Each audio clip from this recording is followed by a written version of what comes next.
The rain has moved in, but it hasn't dampened the excitement for the second race of the GT America powered by AWS season here in Northern California at Sonoma Raceway. Welcome in, everyone. My name is Ryan Marine. Calvin Fish is alongside, and Amanda Busick is braving the conditions down in the pit lane for us. We'll be hearing from her here shortly, but Calvin, totally different conditions than we saw a day ago for race number one. Just 49 degrees Fahrenheit, and of course, the rain, the low cloud cover as well. This is going to be a real challenge for all 14 drivers. That's the perfect word, challenge. I mean, this racetrack is challenging enough. You throw in these wet conditions. There's a lot of elevation change. There's some little rivulets that run across the racetrack, but it is drivable.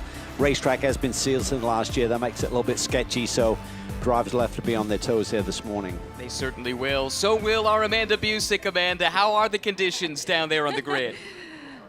Well, I think you can take one look at my appearance and probably figure out what it looks like down here. I even got my shoes covered up for today's adventure here in Sonoma, and it'll be an adventure for all of us down here. Talking to several drivers here this morning, there's a bit of apprehension, there's a bit of excitement of what this race could unfold as. I did see Brian Till down here talking to George Kurtz ahead of the cars leaving the grid here today. There will be 2 formation laps and a single file start to kick this off with the conditions. But even talking to Justin Rothberg, his shoes were a little wet as he was walking to his race car, and said it'll be a war of attrition today amongst these drivers. Cal Washington told me, hey, I live in Vancouver, Canada. I'm ready for it. Flying Lizard told me for Elias Sabo, these conditions are growing on him. But guys, we're all going to buckle up in for this ride, and we'll see what happens. But race number 2 in GT America is about to get underway as drivers start their engines. Thank you, Amanda. And with that, the engines roar to life, and it will be a journey into the unknown to some degree. But we have had some wet running in the build-up to this race here, Cal. We've seen a wide range of conditions going back to testing earlier in the week. How important is that in terms of preparation for these drivers heading into the start today? I think it's really important just to get a feel for this racetrack, where the trouble spots may be. We've had some patching that's been done some last year, and I mentioned earlier the sealant that's on the racetrack in general. So typically in these conditions, we saw at some of the earlier qualifying sessions this morning, you notice that the drivers are really outside the normal racing line, what we call the wet line, trying to find that aggregate, find the grip. But there are some electronic aids that the drivers can work with. Certainly ABS can be adjusted a little bit. TC, traction control will certainly be put to work here today. And the typical thing you do with a race car when you get to wet conditions, what the setup is in the dry, you want a little bit of brake bias to the rear, because the fronts will lock up very easily, particularly in some of these downhill sections here when you're on the brake pedal. These teams will have set their cars up for the rain. They knew this was coming. It's been in the forecast pretty much all week, and it's been the talk of the paddock. What is this going to be like? How will this track race in the rain with this new surface? Frankly, even on the old surface that existed before last year, we don't usually see a whole lot of rain when we come to Sonoma Raceway, so not a whole lot of data to draw upon. Here's the starting grid. It will be yesterday's winner, George Kurtz, starting from pole, but Kyle Washington, great lap in the race yesterday, will start second. Elias Sabo, Justin Rothberg starting in row 2, then Mirko Schultes starting next to Mark Mutso, and Ross Schwest out back in the SRO 3 field. In the GT4 class, Anthony McIntosh is on pole. He'll have Matt Travis next to him. Then it's Max Hewitt and Denny Stripling, Kurt Swearingen and Tim Savage. And out back, it's Mark Trigler at the 14th and final overall starting position. As Amanda alluded to, 2 formation laps and a single file start because of the condensed time frame with the schedule here. That second formation lap, which was not in the sporting regs, that's been added for safety reasons. That will take place with the clock already rolling. So at the completion of this first formation lap, the clock will roll on this 40-minute timed race. Mixed class racing, of course. And we understand as well the GT4 start will occur closer to the SRO 3 field than it did in race 1 yesterday. Look, we saw yesterday how mixed class racing can make for some excitement, but maybe you double or triple that when you do it in these conditions, especially with visibility being at such a premium. Yeah, that's a great point. I was going to talk about the visibility. Certainly you got the defoggers and you got the windshield wipers to help you out, but for George Kurtz, he's in the prime spot, dominated the race here yesterday. I mean, the team has really got a great race car here, at Sonoma. They always show up with a great deal of pace. That was demonstrated in qualifying and certainly throughout the race yesterday, and it also transferred over to the GT World Challenge race a little bit later in the day. So I think Riley will be on top of the setup. You still got to tread carefully. You're kind of the guinea pig out front. You're kind of treading through that water for the first time. Drivers behind could sometimes gauge what's going on there, but you know, they've got to deal with the visibility factor, and there'll be a lot of spray here with the amount of water on the racetrack at this point. Let's talk technique. What makes a driver excel in wet conditions? Well, you need car control, certainly. I think it's a thinking man's game in terms of identifying, okay, where is the dry line? How do I basically draw on a piece of paper where I do not want to be, and how do I get innovative with some of the lines around here? There's certain parts of the racetrack you just can't find a new piece of tarmac. You kind of have to go over where the oil and where the slick part is on this race surface, but even into the brake zones, kind of brake more in the middle of the road as opposed to on the normal dry racing line could give you a little bit more grip. But it's just being really soft with your inputs, really gentle with everything, work with your electronic aids, work with the team, and if you've got a really great engineer, they can walk you through this race a little bit. Did you enjoy racing in the rain? I loved it, but you have to get out there and do it. I mean, I think the one thing that you have to do in your development phase, whether it's in karting or whatever, when it rains, don't sit in the garage and look at rain. Get out there and just embrace it, and then you can take it to a whole new level. You have such a huge advantage over people who kind of shy away from practicing in these type of conditions. You can already tell visibility is going to be at a premium, and that's just at safety car speed. When these cars get going and that spray starts to come up, boy, being out in front, being in the position that George Kurtz will find himself in, that's such a huge advantage. Big, and it's going to be really tough for these GT4 cars. These GT3 cars are going to really put up a huge plume of spray behind them. All of these cars in the field do have ABS brakes, so that's a huge kind of safety net for the drivers, but it doesn't stop you from flying off the racetrack if you take too much speed. Basically, it's going to stop the wheels from locking, which takes away brake pressure at a certain point. Also got to watch out for the painted curbs if you're on, you know, power on acceleration coming off some of these corners. If you get on those white painted strips or the curbing, that can certainly send you sideways very, very quickly. Lights off on the Toyota GR Supra safety car. That means we're about to go green. Again, single file start due to the treacherous conditions. The combination of the wet and the cold makes this exceptionally challenging. It is George Kurtz starting from the Rover pole position, and he'll lead this field. Kyle Washington, so quick in the race yesterday, didn't get a great result. He was just stuck in traffic, but did put in a really strong lap to qualify on the outside of the front row. He'll start in the second spot. Elias Sabo, Justin Rothberg just behind. There's the green flag, and we're racing in the rain at Sonoma Raceway in Northern California. George Kurtz jets away, but he does have Kyle Washington not too far behind. Elias Sabo with Justin Rothberg getting chased. Those are the two BMWs running third and fourth, and then Mirko Schultes in the Callaway Corvette tiptoeing up the hill. Battle is for second in GT4. Max Hewitt around the outside of Matt Travis, and how about this? Rothberg trying to make the long rain line around the outside work, and indeed, he makes the pass on Elias Sabo to get up to third position. Yeah, and you can see the drivers just trying to accelerate down the middle of the road versus getting out wide on the dry racing normal line, or even getting near that red and white curbing there. So you have to get pretty innovative here. Sometimes you can learn from a driver in front of you. You kind of run the cushion around the outside a lot of these corners. Sometimes if you're there in the dry, you think you're in trouble. In the wet, you really want to be where you feel the rubber and the marbles kind of hitting those inner fenders. If you hear that, that probably means you're on the correct wet racing line. You can see the front of the GT4 field is very much mixing it up with the back of the SRO3 field. How about Max Hewitt looking very comfortable in these conditions? Already got around Matt Travis, and now he has designs on taking the lead, sizing up McIntosh. They're side by side here into 7 and 7A. Hewitt's in that blue and white Aston Martin there with Van der Steur.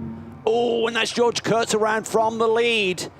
There's Kyle Washington going through. Can George get traction there on the grass? He's got to wait for probably this whole field to file through before he can attempt to get back on the racetrack. Did he keep life in that Mercedes as well? Fight for the lead in GT4. Hewitt to the inside of the Aston. It's McIntosh to the outside. They're going to make Ross Schwest the meat in a GT4 sandwich before thinking better of it. McIntosh just barely hanging onto the position, but Hewitt's not done yet, fighting hard to the outside, and now he'll use the traffic to his advantage, using the Corvette as a pick, and Hewitt goes through to the lead, at least for now. Well, you got monstrous horsepower with these SRO 3 machines versus the GT4 cars. They're a lot more drivable in these conditions, and they have got around Schwest, but Hewitt's got to the front. That's the blue and white Aston Martin, and then McIntosh in the orange Super right there. Look at him slide through turn 11, try and get the power down. Sabo in the Flying Lizard BMW now sits directly in front of Hewitt, the GT4 leader. Kyle Washington comes through to lead lap 1. Spin on the front straightaway. That's Sabo collecting Schwest, it looks like, here on the front straight. Still green for the moment, but 2 cars caught up in this. There's Kurtz coming through, so he was able to rejoin. Report as well that the R Ferry team, Mark Muzzo, not taking the start, so we're already down 1 car, 2 more cars now with issues on the front straightaway. We'll see if they're able to continue on, but the star of the show so far has been Max Hewitt, driving to the lead in GT4, and here's Schwest having spun on the front straightaway. Looks stopped at the moment. Yeah, I think you get in those scenarios relatively new to that Corvette racing platform. So if you have stalled the car out, just going through the process of getting life back into that engine is something you've got to really not panic and just be walked through by the engineers probably from the pit wall. But right now it's Washington up front to the tune of almost 4 seconds over now Justin Rothberg, who assumes the 2nd position. This has been a great start for Kyle Washington to get to the lead. Schwest still trying to get find that a gear, I think. See the steam at the front of the car, all the heat. You can hear the noise there as he's trying to grind it into gear. Good start as well from Rothberg, who had a technical issue that put him to the back in both the races. Well, really in race 1, I suppose, and then didn't have a fast enough race lap to start better than mid-pack in SRO 3, but now he's up to 2nd as we go full course yellow. Just 7 minutes into this race, presumably for the stalled car of Ross Schwest. Yeah, I think he's just really struggling to find a gear there and get out of harm's way. New to this car, no. This is George another Kurtz, and it looks like that's backed into something. Rear bodywork seems slightly askew. Pole-sitting car, race winner yesterday, and George looked very confident in that shot we had of him on the grid. He's got plenty of rain racing experience over the years. He's kind of pulled off, though. That's the run down to turn 7, correct? Yes. The drag strip. Right. It's the Schwest Povolato racing team. Yep, Ross still stuck here on the front straightaway. So George Kurtz, the pole sitter, has had a couple of issues. He's coming up through the S's. He had the lead, so he didn't have any visibility issues, but there you see, that's through turn 8. Just loses the tail there. It's a little bit of a lift in the dry, so it's a car gets bound up there a little bit. You kind of change in direction through there. Then has had a subsequent problem that has caused him to stop at the tail end of the drag strip on the run down to 7A and 7B. But then the incident that actually brought out this full course yellow is what came onto the front straightaway here. This was the front of the GT4 field mixing it up with the back of the SRO 3 field, and Elias Sabo just loops it around and Schwest spins in avoidance. Yeah, Sabo I don't think had contact with anyone. You saw Schwest have a light bump with the front end. Driver's left coming on the front straightaway, just kind of obviously braked and lifted in avoidance. Did nose into the barrier, so maybe that's also had something to do with his troubles. There's the safety team arriving at the scene for George Kurtz. Thought maybe there was some contact there. It did look strange from the rear end. It might have just been the water and just the perspective we were seeing there on George Kurtz's CrowdStrike entry. Good to have George back winning on his return. It had been quite a while, about VIR last 7-8 months, yeah, since his last race in this championship, and he announced his presence with a dominant win yesterday. Just drove away from the pack with a lead of over 10 seconds for a good chunk of it. It did come down towards the end. Yeah, he was the dominant force yesterday, just took off and won won the race by a huge margin. And his fast lap, even though Carl Worsen laid down a good one to claim that front row starting position with the fast times from yesterday, giving you the grid positions for today, but I think he still had about 3/4 of a second advantage over Kyle and the rest of the pack. So, but different day, as we said. This rain is a huge challenge, sometimes be a big equalizer. A setup that works great in the dry. You have the ability, of course, to change the setups. I mean, a lot of these cars do have adjustable sway bars, but I understand that most of them are kind of more not from cockpit adjustment. They're kind of preset on the grid, so the mechanic can change the settings. You can change the damper settings.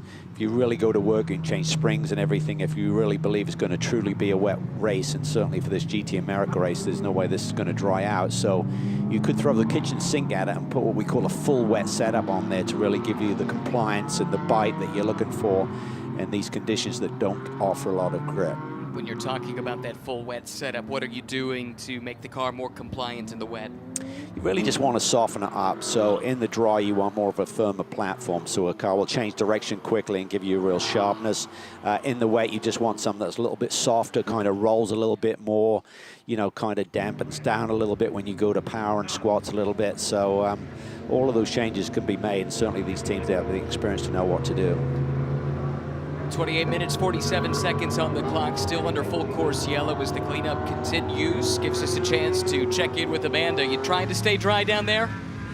Yeah, still under four-course rain down here as well. Just talking to Swesh Pavaleto Racing real quick about Ross's incident there on the front stretch. He did try to pull himself back with Elias Sabo spinning in front of him, went into the wall, and the issues that we were facing with that Corvette, Ross couldn't get the Corvette back into first gear, so which called for the safety team and Ross leaving out of this race. But good news for them, they will be back for GT World Challenge later today, and it is a separate Corvette from the one that he is racing in GT America, but the team's really happy with the transition to Corvette this season. Does seem like it suited them well. They've been speaking with flowery words about the amount of support they've received from Pratt Miller and how they've helped to ease that transition. It's a cool-looking new C8, and we also have the older C7 version of the Corvette here in GT America. Mirko Schultes rolling out that Callaway Corvette once again, and we're happy to have him back with it as well. It looks great, sounds even better. It does, and he had a really solid run yesterday, claiming that final step on the podium. Strong drive for Mirko.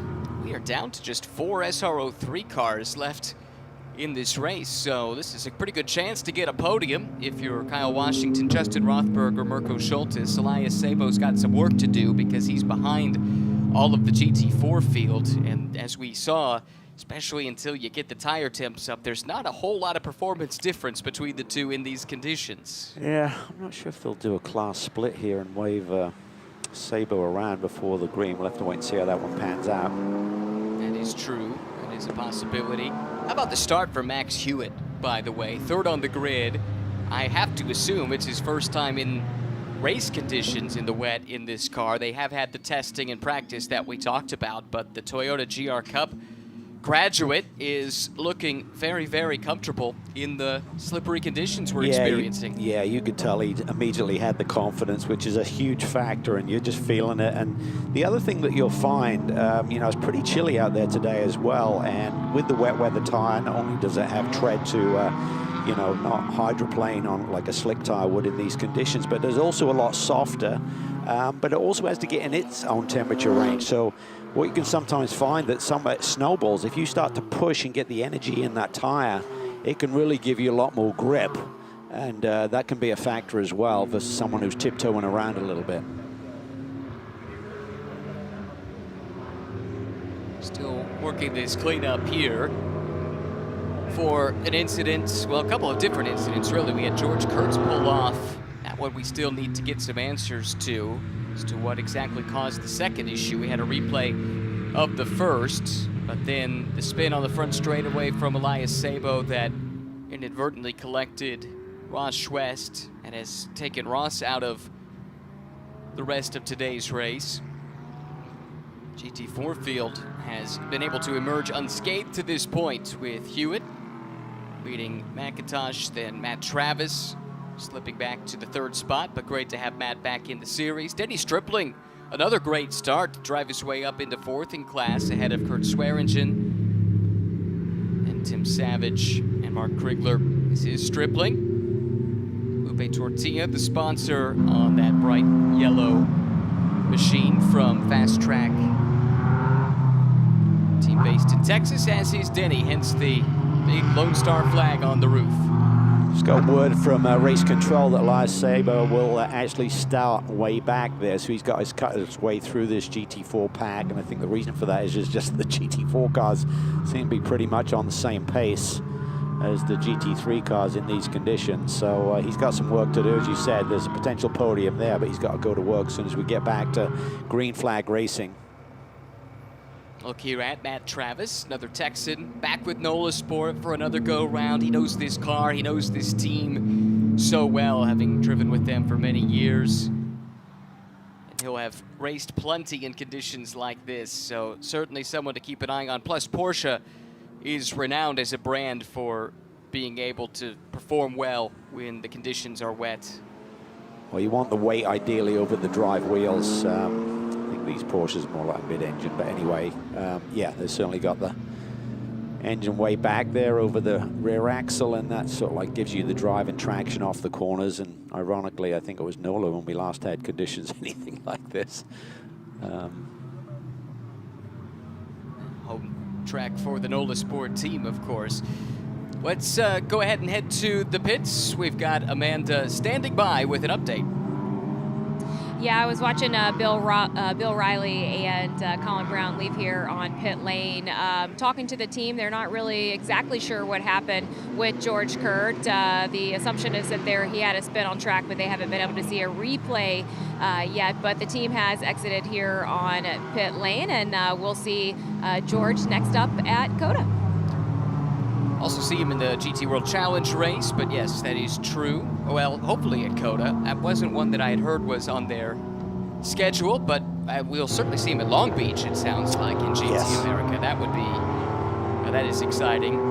Always love that trip to Long Beach, and that's the extra event on the calendar for this championship relative to the others in the SRO America paddock, being there with, of course, the Indy cars and so many others. It's just a festival for anyone who loves the automobile and loves motorsports. Long Beach is one, if you've not been to it, you really have to find a way. One of the great American motorsports events. Yeah, it's a real treat to be going back there, and I think all of these drivers in this field are looking forward. Street circuit's obviously a huge challenge to survive and keep it between the walls, but been going there for a number of years. A lot of the drivers in the field will have experience with that race circuit, so don't have to go through learning the circuit for the first time, but getting pretty close here to restarting this race. I believe the lights are out on the safety car. Got to feel that Elias Sabo may be a little bit spooked. He had that off in practice in similar conditions and had that one coming on the front straightaway, admittedly this time without any damage to the race car, but that can get in a driver's head. You suddenly not, you know, what you really believe you should be able to do, like coming through that little kink on the front straightaway and the amount of throttle and speed that you're able to carry. Now you're second guessing, you know, how far over the line am I when I'm coming through sectors on the racetrack like that?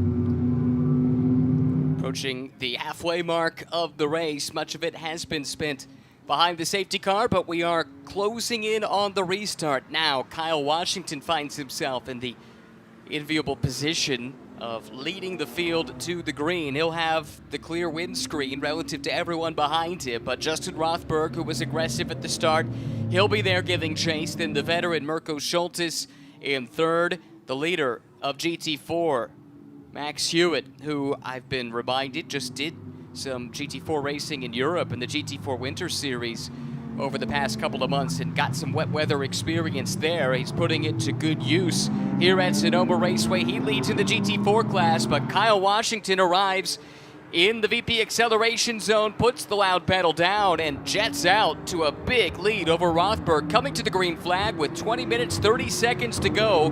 Back to green flag conditions here at a wet Sonoma as Elias Sabo goes around again on the front straightaway, but once more manages to stay off the concrete. I'm not sure if he may have had a light brush that time, but it was pretty close. But yeah, he's obviously struggling with the car through that sweeper. It's the whole Flying Lizard group watches on. There's Owen Hayes, Steve Costello in the background. He was my mechanic when I first came to the States and competed over here. So much experience, and now Swearingen is off. Stripling is off. Heavy contact into the tire bundles, and you can see their path through that muddy grass straight into the tire barrier. Washington has just taken off here. He's certainly got the burst at the start to gap the field. Now Rothberg's a little bit wide. We're still green at this point in time. So for Schulteis, and now we go full course yellow. Yeah, there was the opportunity for Mirko right there, wasn't it? But it goes away with the full course yellow displayed once more at start finish. Boy, it's been a tough one. Stop and start. Now Sabo's able to pull away. But the bigger issue is what's happened in the GT4 class at the top of the hill with Stripling and Swearingen coming together and then making heavy contact with the barriers. Well, certainly this racetrack is proving to be really, really tricky. I think it's drivable, but you certainly got to be on top of it. You really got to be working the tools inside the race car. You got to identify where those tricky spots are. For like Sabo, we know where that is coming through that final corner, turn 12. It's a lot of power to put to the ground in these GT3 machines that race in the SRO3 class. It's called that because it accepts cars that are past their homologation date, like the Callaway Corvette, for instance. Although these days, there aren't too many of the older spec cars that turn up. In the early days of GT America, we saw quite a few of them, but so many now moving on to the latest and greatest, and largely because they're using this as a tune-up for the big show, GT World Challenge America. Race second of the weekend coming up later on today, with coverage starting at 2:45 local time, but a full slate of activity between now and then, including 18 more minutes here. Yeah, and as you mentioned, a lot of these teams will be competing here this afternoon. It looks like the weather may ease off a little bit around noon and then may fire up a bit with some rain right before the start of the GT World Challenge race. We'll have to wait and see what the forecast, how accurate that is, in fact. But certainly for these teams, it's a great learning opportunity in case we do see similar conditions this afternoon. So GMG, who are leading this race right now, they'll compete with Washington and Tom Sargent this afternoon. Rothberg, who won yesterday, with Robbie Foley, Turner Motorsports. You've got Elias Sabo and Flying Lizard. They'll be in the race, and certainly George Kurtz, even though he's had a rough day, he'll be able to go back and discuss with Bill Riley and his teammate Colin Brown what was going on with their race car. And if it is still raining for that race, and that's not a certainty, but if it is, having this experience earlier in the day, knowing where the treacherous parts of the track are, instead of having to learn that in real time, that gives these drivers a big leg up on the rest of the competition. Let's look back on a couple of these incidents. This is Elias coming onto the front straightaway, and more or less a carbon copy of what happened just a few laps previous, right? Coming around turn 12. Pretty much, yeah. I thought he might have nudged the left front there on that initial spin, but maybe not. Hard to tell. Yeah. A tough day in the wet. Probably doesn't have many laps in this car in the wet. They do a lot of testing in Arizona, where it's famously quite dry. To your point, the only way to get comfortable in these conditions is to get out there in them. And it may be a question where he's just running the dry line, and if you have a moment there, you think, well, I don't want to be closer to the outside wall, but sometimes running out wide will give you that opportunity to have a bit more grip. Swearingen doesn't seem really happy about what's happening here. You can kind of tell from the body language as the drivers discuss the moment. Just a shake of the head there from Denny Stripling. Meanwhile, Kurt Swearingen, hands on his hips there in the ACI Motorsports fire suit. What are these conversations like? You had a few of them? Yeah, I've had a few. It'll take a while to go through a full description of a couple of ones I'd rather forget about. Yeah, it's tough. I mean, you all have your side of the story, and sometimes until you see the video, you're never really sure, but you can convince yourself. Here we see it. Swearingen taking a look around. Oh yeah, so Yeah, I assumed that one had spun and taken someone else out, but they just tried to share the same piece of racetrack. But it's so hard. I mean, I'm sure Swearingen think, well, he just moved over on me, but in these conditions, it's hard to see a car that's making a move, and I think you just got to be careful. You got to recognize that the visibility is low, and if you make a bold move around the outside, the driver in front is not necessarily going to see you there. And you saw the cars as they got to the grass. It doesn't slow the speed at all. The wet grass, you almost feel like you speed up. You do. It's not a nice feel when you hit that wet grass and you've got a tire barrier coming at you. So right here, it's almost like, you know, your normal racing line through. This is the corner that Elias has been having trouble with. And you think, well, let's have more room. So I'll sort of like apex that corner. But there's a lot of water down there, so maybe you need to like do more of a rim shot around the outside there, and how you have a bit more grip given to you by the racetrack and get around that puddle a little bit as well. It goes to show how much the rain changes a circuit, because turn 12 is basically a non-entity. It's a non-corner in the dry. You don't even think about it. But in the wet, as you can tell, the level of challenge just gets amplified. Absolutely. I think we've got a chance to go back to the pits. Amanda, what have you found for us? Hey guys, yeah, just to button up some storylines happening down here, I do want to report a little bit that it does seem to be getting a little lighter out here, not to provide hope for what this day may be, but maybe the sun's trying to poke through here at Sonoma. The rain is starting to lighten up as well down here as well. In terms of storylines, I'm over by GMG right now talking to the team. They have some smirks on their face saying we'd be okay if this thing ended right now, and that's because their driver Kyle Washington is right behind that safety car. So they've just worked on trying to keep Kyle calm within these conditions. Kyle jokingly said ahead of this race, hey, I'm from Vancouver, Canada. I see these things all the time. So would be, I guess, quite apropos if Kyle picks up the win here in these conditions. Moving down to Justin Rothberg, he's called this race a war of attrition. Went back to some experience that he had at Montreal a couple years ago. So as these drivers continue to grow through their career and their resume, these things matters.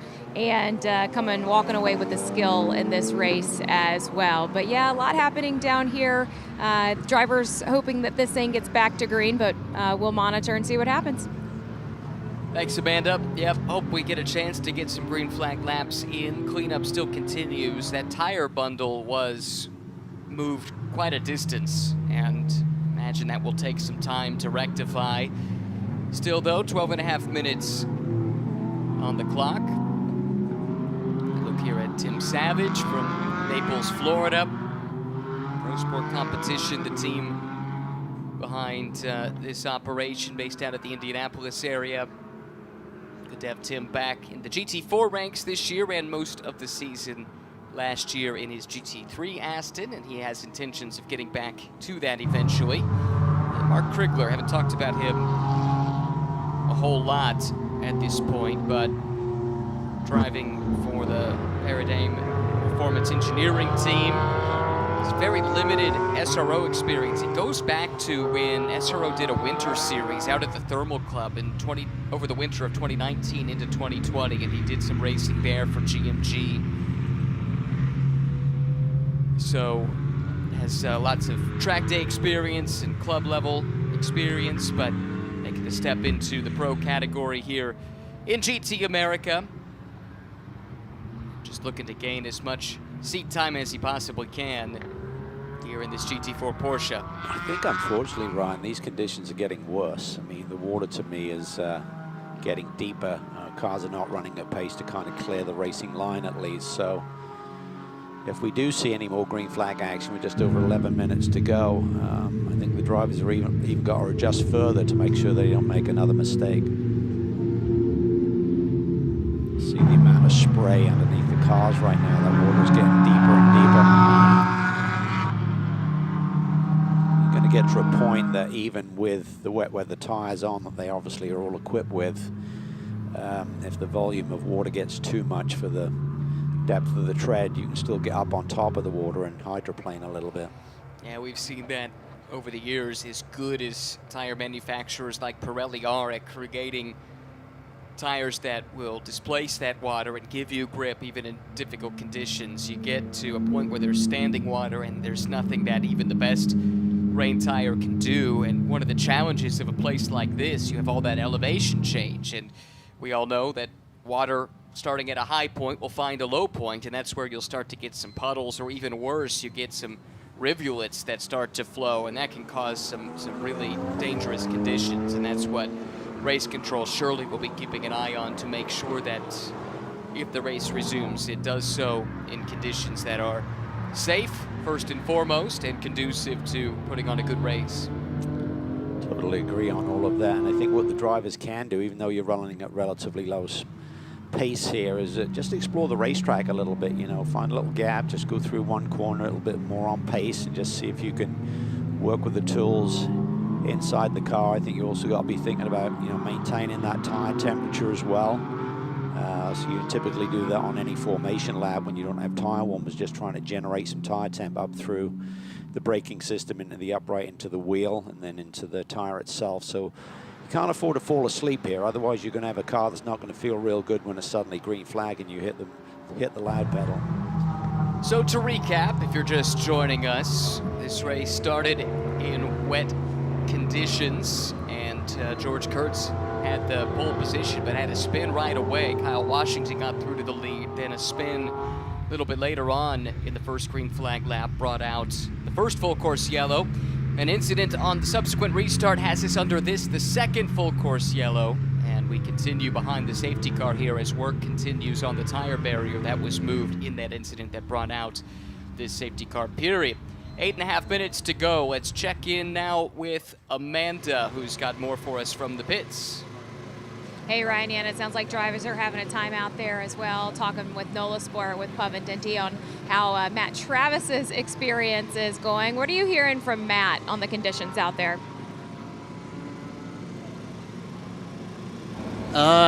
Conditions are treacherous out there at the moment. Obviously, a lot of people struggling with grip. So he's just, you know, it's hard out there. It's hard out there, but he's in, you know, bring it home mode, I think, and yeah, hoping to bring it back in the trailer in one piece. Thank you, Pav. Yeah, I did hear Matt saying that the ditches specifically out there are pretty treacherous. We have Matt for this weekend. Not sure what the rest of his schedule is, but said he's happy to be back in the paddock. It's great to have him back. Always has a big smile on his face, great sense of humor, and keeps whoever's in the pit reporting for us on their toes. I can speak from experience, and I know Amanda shares the trepidation maybe is a bit too strong, but you just don't quite know what you're going to get from Matt, and that's half the fun. Like a box of chocolates. Mm-hmm. Longtime viewers of this series and Pirelli GT4 America will know exactly what I'm talking about.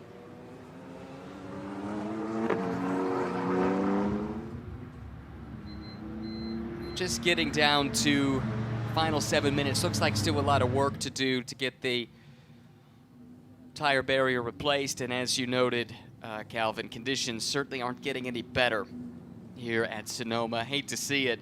I think everyone was excited about the prospects of seeing some racing in the rain, and sadly, we've seen precious little racing in this one up to this point, and that hasn't helped with the formation of puddles around the track. So let's take a look at the starters stand here. We've reached a point where we might see race control decide that there's not much hope of continuing this race, and indeed, there is the checkered flag. So Kyle Washington picks up his first win in GT America powered by AWS SRO3 competition. Justin Rothberg, despite having to start mid-pack, ends up in the second spot, and Mirko Schultes brings the Callaway Corvettes up to third in the final step of the podium. Another first-time winner in GT4, it's Max Hewitt, who was fantastic. The little bit of green flag racing we had, he was the star of the show, driving from third on the grid to the lead. Great battles with Matt Travis and Anthony McIntosh. Congratulations to him and to the Vanderstur Racing team for that victory. McIntosh will finish second, and Matt Travis, in his return to the championship, completes the podium in third ahead of Tim Savage and Mark Krigler. Elias Sabo will still be credited with a 4th place finish despite a couple of spins. And then both Denny Stripling and Kurt Swearingen, 6th and 7th in class. I think they did reach the halfway point, so they will be eligible for points. Not so fortunate, George Kurtz, Ross Schwest, and then Mark Mutso did not take the start. Here in the second race of the weekend. We stay in California after this, Calvin, but we head south down to the Los Angeles area and Long Beach for the famed Long Beach Grand Prix. That's a street festival par excellence. Hope we don't see any rain there. Usually we do not. In fact, I think on this Sunday there's a 100% hit rate for sunshine and no rain on race day at Long Beach over the years. Yeah, certainly a very different environment, but equally a really tough challenge. So there's a lot of excitement about any street circuit being there. There's always such flavor. It's a huge event, such an iconic venue, former home of the U.S. Grand Prix, of course, and IndyCar have been there for decades now. So it's just a big festival of a weekend. It's more of a street party, but when the racing starts, it gets very, very serious. Sure does. We had a great couple of GT America races there last year. Some of the best we had all season long. Really excited for that return to Long Beach in just a couple of weeks' time. Don't have long to wait. Don't have long to wait to talk to, who I imagine, an elated Kyle Washington. He was on the headlight flashers there. And, you know, Cal, we talk about it from time to time. Doesn't really matter how you win these things. As long as you get the victory, as long as you have the trophy, it's something to celebrate. Absolutely. He'll be pumped, but I think he'll be equally frustrated that he couldn't go out there and, you know, almost embrace these conditions. I don't think he was intimidated by it. Certainly George Kurtz had the clean air and the visibility to take off for that initial start and first half lap before he had his moment. But I think Kyle was up to the challenge there. And just like yesterday, we saw as the race wore on yesterday in dry conditions, he found the pace, found the rhythm, and he's a bold guy. I don't think he's intimidated by anything. So I think he'd have certainly embraced the challenge here today. He did. Rose to that challenge when others had misfortune. Kyle kept it on the black stuff and was able to park it here in victory lane. E-Boost car looks great. And we'll be hearing from Kyle here shortly. These are the results. Kyle Washington, your SRO 3 winner, as you can see, GT4 win to Max Hewitt in just his second ever start in the series. Congratulations to him. Really well done. But Washington, Rothberg, and Schultes, that's your podium in the SRO 3 class. Hewitt, McIntosh, and Travis, the top 3 in GT4. Down in the second half of this grid, pretty much everyone had misfortune of some description in this race here today. A couple of spins for Elias Sabo, but he was able to bring the car home. That's a victory of some sort for him, and now he'll be better prepared should it rain for the GT World Challenge America race coming up later on this afternoon. Big incident, though, was Stripling and Swearingen. Happy to see both drivers out of their cars. Perhaps disagreeing a little bit on exactly what transpired, but at the end of the day, the cars can be repaired, and they are seemingly all right. Yeah. Let's take a little listen in. The sealant. I was completely stable, but I saw you in front of me. You were stable? So Yeah, they're talking about just how treacherous those conditions are on this surface. So let's check in with some of those that were able to conquer these conditions. Amanda, who have you found for us? Yeah, well, Kyle Washington hopped out of his Porsche and said that was sketch. And talking to the drivers, Justin Rothberg actually said that today would be a war of attrition. How did you survive it? Well, my amazing coach said, don't crash. And so I tried to do that. What was that? Yeah, don't crash. So, yeah, I was super wet out there. Very sketch. There's some carnage, puddles, war of attrition, like you said. Well, congratulations to Kyle Washington, who is the winner here at race number 2 in Sonoma. I don't want to math. Ryan, I know we were talking about our skills at that last night at dinner, but I think he may be the points leader or tied with Justin Rothberg as we conclude the first weekend here. I am also looking for Max Hewitt, who I think I just found over here in the corner talking to his team. And Max, what a great weekend for you. You were on the runner-up yesterday, here on the top step today. How will you walk away from Sonoma and these conditions? Walk us through your experience as well at the start. I mean, honestly, I would like a better race, but honestly, you can't really expect too much with these conditions. So I'm happy to take away this position P1. So I'm happy about that.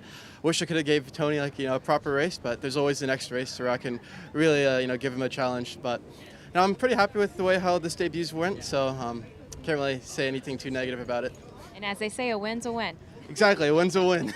Thank you. Good to hear from our winners. Win's a win. I think a lot of folks will be saying that coming out of race 2 here this day at Sonoma across multiple series should the rain persist throughout the day.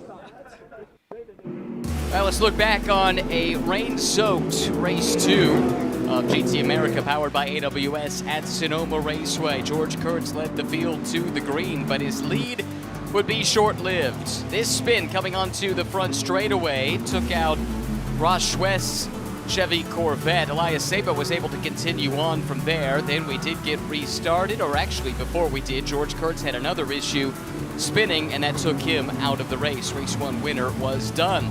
Elias Saba a spin out of turn 12 on the restart. That happened just before this moment as Kurt Swearingen took a look around the outside of Denny Stripling. The two did not seem to be aware of one another, and the side-by-side contact sent both down the hill and into the tire barrier. Another look at it here. Either way you look at it, it did not end well for those two. But Kyle Washington and Max Hewitt, under yellow flag conditions, crossed the line with race wins.